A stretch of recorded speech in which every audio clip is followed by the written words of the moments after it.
এবার সকলে বলুন নমঃ শ্রী বিষ্ণু নমঃ শ্রী বিষ্ণু নমঃ শ্রী বিষ্ণু নমঃ শ্রী বিষ্ণু নমঃ শ্রী বিষ্ণু নমঃ শ্রী বিষ্ণু তদ বিষ্ণু পরমপদং সদা প্রশস্তি সুরায় দিবিব চক্ষুরাততম নমঃ শ্রী বিষ্ণু নমঃ শ্রী বিষ্ণু নমঃ শ্রী বিষ্ণু নমো অপবিত্র অপবিত্র পবিত্র বা সর্বাবস্থা গত বিবাহ যৎসরে পুণ্ডরিকাক্ষ সবাহ্য অভ্যন্তরে শুচি নমঃ শুচি নমঃ শুচি নমঃ শুচি। এবার প্রথমে সকলে হাতে ফুল নিন।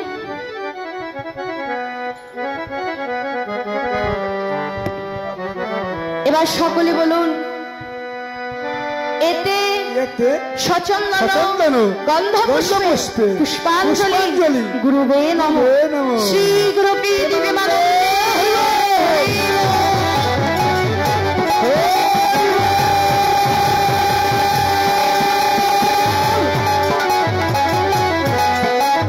এবার আমরা গুরু প্রণাম মন্ত্র বলবো।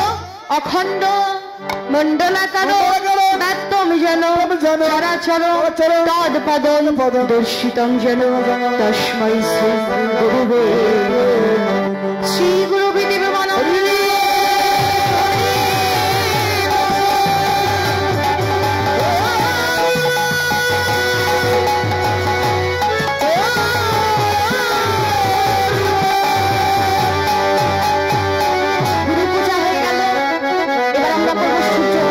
সকলে হাতে ফুল নিয়ে বলুন এতে সচন্দন গন্ধ পুষ্পে পুষ্পাঞ্জলি ভগবতে দিবাকরে নমঃ।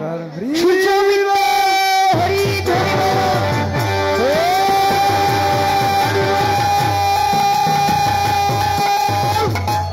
এবার আমরা সূর্যদেবের জয়ধ্বনি দেব এবং সূর্যদেবের প্রণাম মন্ত্র বলবো।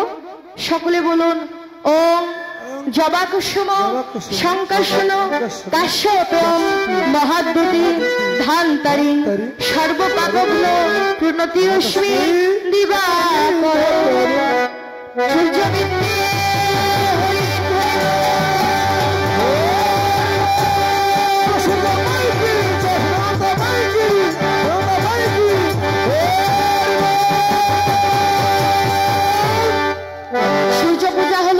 এবার আমাদের মুখ্য পূজা হলো গোবিন্দ পূজা, যার জন্য আমরা এখানে এসেছি।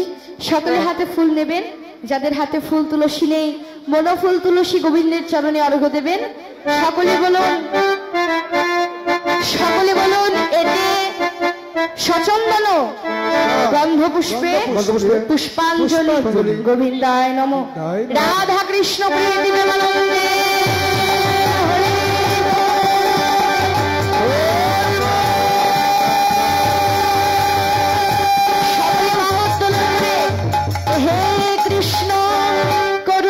সিন্ধু দীপবন্ধু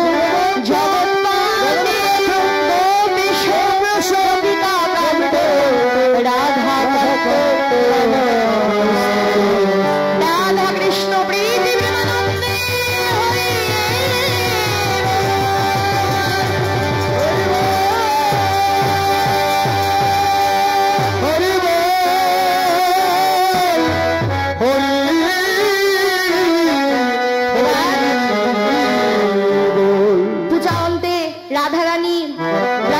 দক্ষিণা দান করলেন এবং গুরুজনের প্রণাম করে রাধারানী গুরুজনের সঙ্গে ঘরে ফিরে গেলেন। আর এদিকে ব্রাহ্মণ সকল নৈবেদ্য বেঁধে নিয়ে আবার গোঠো খেলা খেলতে লাগলো। এবার জয় রাধে গোবিন্দ